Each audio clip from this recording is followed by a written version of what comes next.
आप सभी का होम साइंस क्लासेस में स्वागत है। आज का हमारा टॉपिक है पाचन तंत्र और हमारा पोषण एवं चयापचय। ठीक है, इससे रिलेटेड जितने भी क्वेश्चन है उसके देखेंगे, हम उसको सॉल्व करेंगे। जो हमारे टीजीटी पीजीटी एग्जाम या चाहे नेट हो, जीआईसी, सारे के लिए बहुत ही इंपॉर्टेंट, इससे क्वेश्चन तो आते ही हैं। तो पहला क्वेश्चन आज का हमारा, एस डी एल डैश द्वारा संश्लेषित और स्रावित होता है। तो ये किसके द्वारा? यकृत के द्वारा स्रावित होता है। जो एच डी एल है ये हमारे आमाशय में है, एक ये अम्लीय है। ठीक है, ये बहुत ही ज़्यादा ये उत्तेजित होता है, जो आमाशय में आता है, स्रावित होता है, जिसमें हमारे पोषक तत्व जो होते हैं, जो खाना आता है उसको पाचन में सहायता करता है। ठीक है, नेक्स्ट हमारा, एसिड माध्यम में प्रोटीन के पाचन के लिए कौन सा एंजाइम उत्तरदायी होता है? तो जो प्रोटीन का पाचन करता है कौन? पेप्सिन करता है ना। तो पेप्सिन हमारे लिए जो प्रोटीन का पाचन करने में सहायक होता है। सारे को आपको पढ़ाया गया बहुत ही अच्छे से। ठीक है, टॉपिक को क्लियर, प्रोटीन से लेकर कार्बोहाइड्रेट सब कुछ पढ़ाया गया आपको। शरीर की सबसे बड़ी ग्रंथि कौन सी? आप सभी को पता है, यकृत हमारे शरीर की सबसे बड़ी ग्रंथि होती है। ग्रंथि के बारे में पूछेगा तो यकृत है। अब बात करें तो 500 से 700 ये प्रतिदिन लीटर कौन पितरत स्रावित करता है? कहाँ से? पित्ताशय से। नेक्स्ट हमारा, लार में उपस्थित उस एंजाइम का नाम बताइए जो भोजन की पाचन में मदद करता है। तो जो हमारी लार में उपस्थित होती है क्या? सेल्युलरी एमिलेज होता है। जो एमाइलेज जिसे कार्बो पे पहले क्रिया करता है, हमारे मुंह में जब कार्बोहाइड्रेट स्टार्च आता है उसी का पाचन करती है। ठीक, फिर नेक्स्ट हमारा, पाचन तंत्र का निम्नलिखित में से कौन सा कार्य नहीं है? जब हम पाचन तंत्र का कौन सा कार्य नहीं है, आप यहाँ देखिए। ठीक है, तो इसका कार्य शरीर की सभी कोशिकाओं तक ऑक्सीजन पहुंचाना। ये क्या है? ये पाचन तंत्र का काम नहीं है, ये रक्त का काम होता है। ठीक है, और ये जब रक्त का आपको पूरा चैप्टर पढ़ाया गया है, ठीक है, उस आपको श्वसन तंत्र, और श्वसन तंत्र के द्वारा रक्त क्या करता है? वो पूरा ऑक्सीजन लेकर पूरे कोशिकाओं तक पहुंचाता है। तो रक्त में कौन? आरबीसी। ठीक है, आरबीसी। और आरबीसी में क्या? हीमोग्लोबिन। हीमोग्लोबिन रक्त को जब हम सांस लेते हैं तो वहाँ से ऑक्सीजन को उठाता है और पूरे कोशिकाओं तक पहुँचाता है। ठीक, आपको पढ़ाया गया है, आपको पता होना चाहिए। अगर आपने नहीं देखा तो आप प्लेलिस्ट में जाके देख सकते हैं, बहुत ही इंपॉर्टेंट टॉपिक है। और हमारा आता है नेक्स्ट, अग्नाशय रस की निर्मुक्ति किससे प्रेरित होती है? तो जो अग्नाशय है, ट्रिप्सिनोजेन, इससे ये प्रभावित होती है। देखिए यहाँ पे पूरा डिटेल में दिया गया है। अग्नाशय रस के निमुक्ति ट्रिप्सिनोजेन होती है। अग्नाशय रस अग्नाशय से निकलता है, आपको पता है। अग्नाशय रस किससे? अग्नाशय से निकलता है। इसमें तीन प्रकार की होती है, जिसमें लाइपेज, एमिलेज और ट्रिप्सिन, ये तीनों प्रकार की एंजाइम निकलती है। ठीक है, नेक्स्ट हमारा, कौन सा जीवाणु पेप्टिक अल्सर का कारण है? तो जो हेलिकोबैक्टर पाइलोरी होता है ना, इस प्रकार का जो जीवाणु होता है, वो उसके से हमें क्या होता है? पेप्टिक अल्सर हो जाए, जो हमारे पेट में एक प्रकार का अल्सर हो जाता है। ठीक है, नेक्स्ट हमारा, एंजाइम जो मुख के अंदर सलाइवा में पाया जाता है, तो वो टाइलिन है, एक प्रकार का एंजाइम है जो स्टार्च पर क्रिया करता है। ठीक है,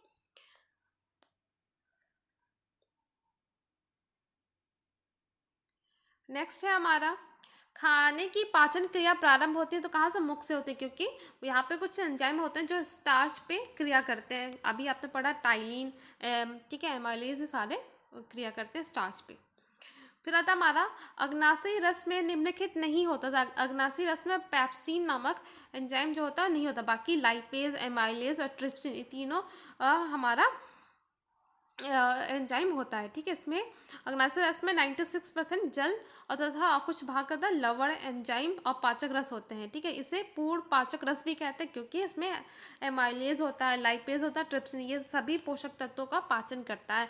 तो आपको ये भी पढ़ा दिया गया है नक्शे के बारे में। ठीक है, आप प्लेलिस्ट में जाके देख सकते हैं। सलाइया मतलब जिसे लार कहते हैं, सलाइवा में पाया जाने वाला एंजाइम है एमाइलेज। आपको पता है, एमाइलेज, टाइलिन, ये सारे इसमें पाए जाते हैं।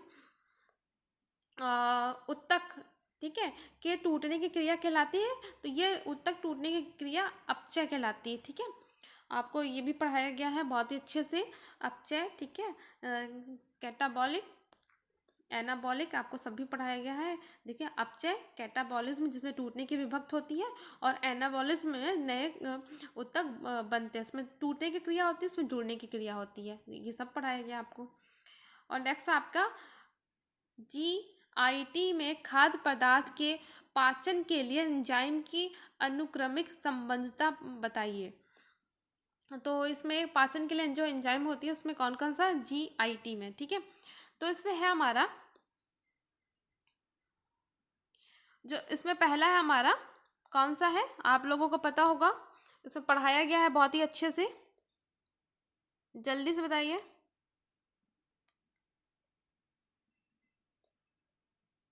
हाँ, बिल्कुल सही। तो इसमें जो GIT है, तो इसमें हमारा सबसे पहले आएगा, देखिए ये हमारा, देखो आइसोमाल्टेज। आइसोमाल्टेज क्या है, पढ़ाया गया था आपको। देखिए इसमें देखिए ये हमारा पहले आएगा टाइलिन, ठीक है। टाइलिन आपको पता है कहाँ पाया जाता है। फिर आता है हमारा पेप्सिन, ठीक है। पेप्सिन आएगा हमारा, क्या पेप्सिन किसको पाचन में सहायक करता है, ठीक है, पेप्सिन प्रोटीन। फिर एमिलेज, एमाइलेज क्या होता है, स्टार्च का पाचन करता है। तो ये हमारा टाइलिन और हमारा पेप्सिन और एमाइलेज और आइसोमाल्टेज, ये क्या होगा, ये आएगा हमारा, ठीक। तो ये हमारा चारों, तो इसका होगा थर्ड, हमारा आएगा सेकेंड, फिर एमाइलेज, फिर लास्ट में आइसोमाल्टेज। तो आपको सही क्रम में आपका बी है, ठीक है।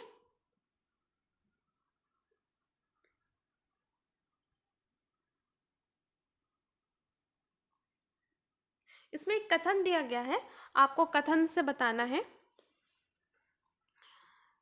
पहला दिया है, शरीर की प्रतिरक्षा प्रणाली से खाद्य पदार्थ के प्रति उत्पन्न होने वाली प्रतिकूल असामान्य प्रतिरक्षा प्रक्रिया को खाद्य पदार्थ की असहनशीलता कहते हैं। जब हमारे शरीर की प्रतिरक्षा प्रणाली होती है, वो खाद्य पदार्थ के प्रति उत्पन्न होने वाली प्रतिकूल असामान्य प्रतिरक्षा प्रतिक्रिया को खाद्य पदार्थ की असहनशीलता कहते हैं। तो ये कथन बिल्कुल सही है।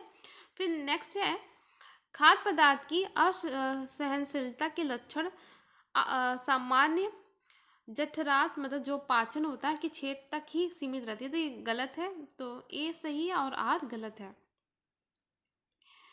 नेक्स्ट हमारा डिग्लूटिशन डैश की प्रक्रिया, तो ये निगलने की प्रक्रिया है, ठीक है। एग्जाम में पूछा जाता है कभी कभी, तो आप याद रखें इसको।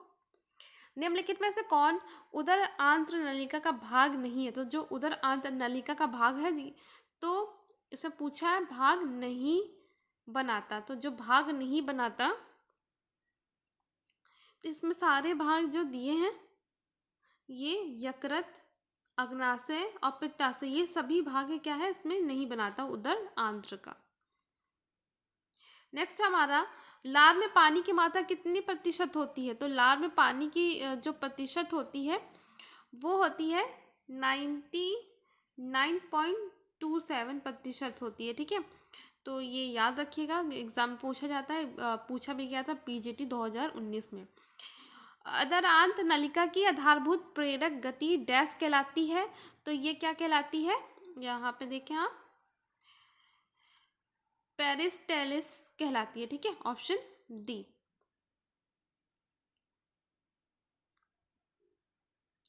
भोजन का चबाना, जो चबाया जाना डैश कहलाता है। तो ये कहलाता है पीसना, हम पीस पीस के उसको जो चबाते हैं उसको पीसना कहते हैं, ठीक है। नेक्स्ट है हमारा, डैश कोशिकाएं अमाशय में अम्ल विलयन स्रावित करती है। तो जो हमारा जो ये पार्श्विक है, वो क्या करता है, पार्श्विक कोशिकाएं अमाशय में अम्ल विलयन स्रावित करती है, ठीक है।